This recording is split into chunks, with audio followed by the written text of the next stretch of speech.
ॐ भूर्भुवः स्वः तत्सवितुर्वरेण्यं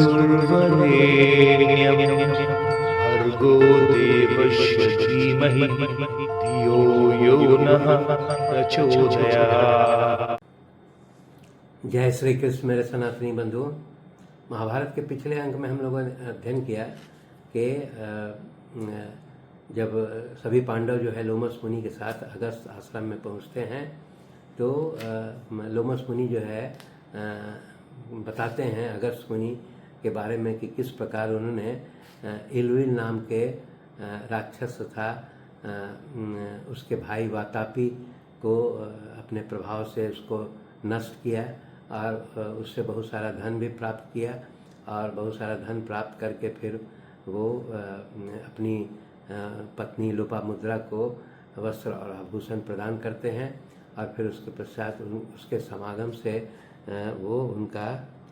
एक पुत्र उत्पन्न होता है। अगस्त मुनि और लोपामुद्रा के संयोग से जो पुत्र उत्पन्न होता है उसका नाम दृढ़स्यु था, जो बहुत प्रभावशाली ब्राह्मण के रूप में प्रसिद्ध हुआ। इसीलिए वो बताते हैं कि ये अगस्त आश्रम जो है, इसीलिए ये स्थान जो है अगस्त आश्रम के रूप में प्रसिद्ध है।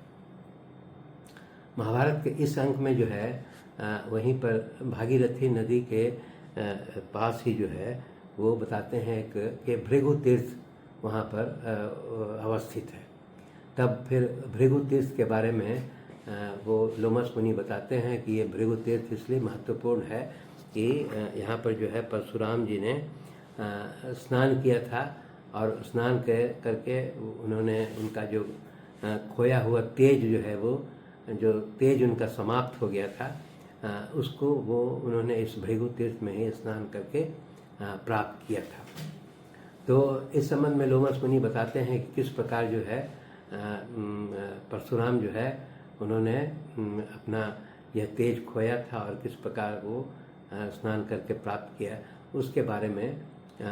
लोमस मुनि जो है युधिष्ठिर एवं सभी पांडवों को बताते हैं। वो बताते हैं कि पूर्व काल में अर्थात त्रेता युग में वो बता रहे हैं कि महाराजा दशरथ के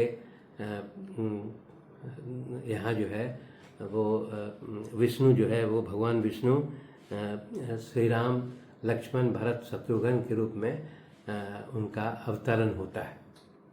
और वो इसका उद्देश्य जो है वो रावण नाम के राक्षस का वध करना होता है।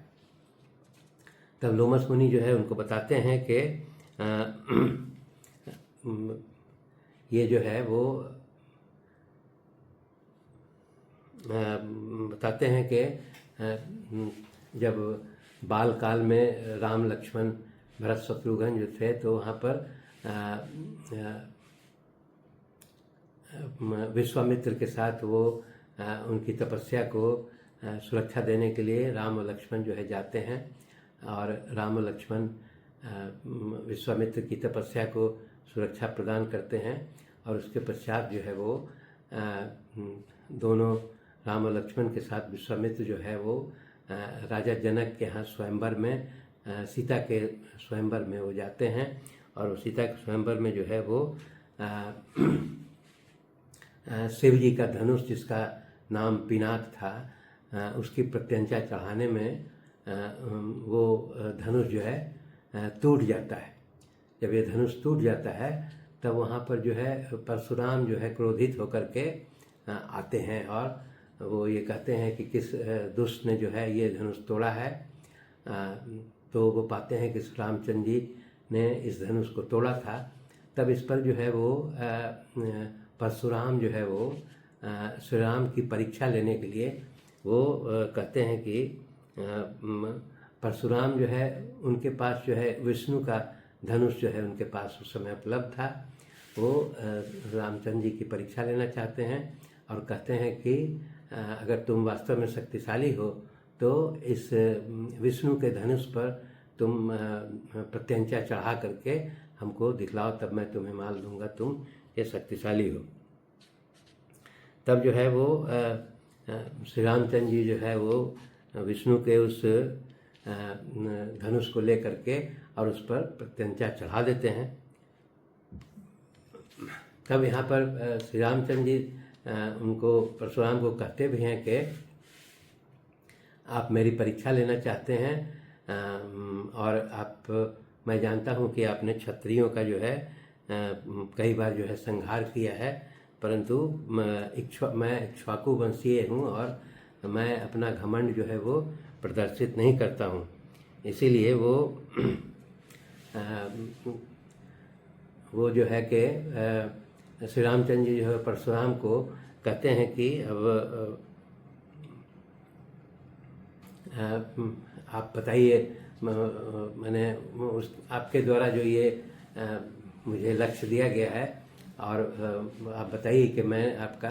ये धनुष का वो प्रत्यंचा चढ़ा करके उसका वाण लगा करके परशुराम कहते हैं कि इसको इस वाण का तुम संधान करो। तब जो है वो श्री रामचंद्र जी जो है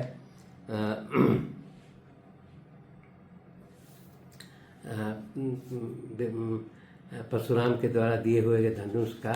उस पर धनुष चढ़ा करके और उसको प्रत्यंचा चढ़ा देते हैं। तब यहाँ पर जो है श्री रामचंद्र जी जो है वो समझ जाते हैं कि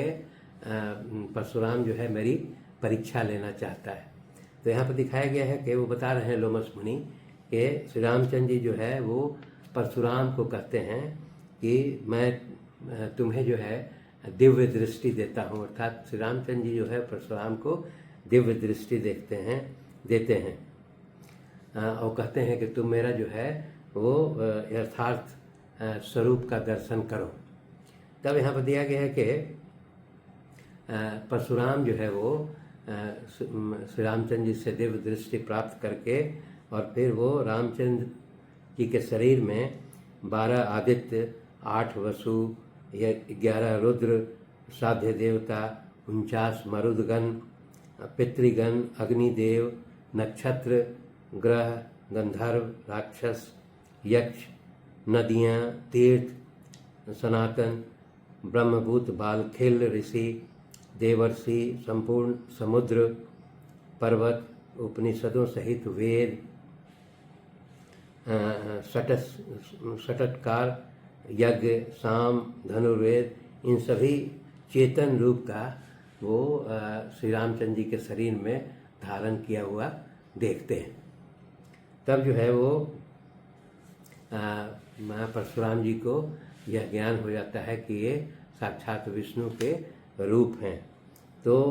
अब यहाँ पर दिया गया है कि वो जब श्री रामचंद्र जी वाहन उस धनुष पर संधान कर देते हैं तो वो परशुराम को कहते हैं कि मैं जो है अब इसका संधान कर रहा हूँ। तो उस धनुष से वाण का संधान करते हैं और उसके वाण के संधान होने से वो जो है परशुराम जी के तेज का, माने इस वाण से परशुराम के पूरे तेज का वो नाश हो जाता है और वो परशुराम जी के तेज को नाश करके वाण जो है पुनः लौट आता है। तो इसके कारण जो है वो परशुराम जो है बहुत लज्जित होते हैं, चूँकि उनका सारा तेज जो है वो समाप्त हो गया था। तो परशुराम जो है लज्जित होकर के और फिर पुनः वो महेंद्र पर्वत में जा कर के लौट करके और फिर वो तपस्या में वहाँ लीन हो जाते हैं। तो तब जो है कि वो ये जो है परशुराम को सभी पितृ लोग बताते हैं कि तुमने जो है भगवान विष्णु से जो है बहुत खराब बर्ताव किया है, उसी कारण तुम्हारा जो है तेज लुप्त हो गया है। इसीलिए वो कहते हैं कि तुम जा कर के यहाँ पर वो दिया गया है कि उसी तीर्थ में जो वसुधर नामक पुण्यमयी नदी के तट पर जा करके वहाँ स्नान करके और फिर वो परशुराम को बताते हैं कि तुम वहाँ जा कर के स्नान करो, जिससे कि तुम्हें ये खोया हुआ तेज जो है वो प्राप्त हो जाएगा। तो वो लोमस ऋषि बता रहे हैं कि यही वो दीप्तोदक नामक ये तीर्थ है जो यहाँ पर जो है परशुराम ने तपस्या करके अपना तेज जो है वो प्राप्त किया था, जो भृगु तीर्थ के नाम से भी यह प्रसिद्ध है। और यहाँ पर फिर उसी प्रकार भृगु ऋषि ने भी वहीं पर तपस्या किया था, इसीलिए और वहीं पर परशुराम भी स्नान करके उन्होंने अपना खोया हुआ तेज प्राप्त किया था, इसीलिए इसको भृगु तीर्थ के रूप में इसका विश्व में विख्यात है। धन्यवाद। शेष अगले अंक में।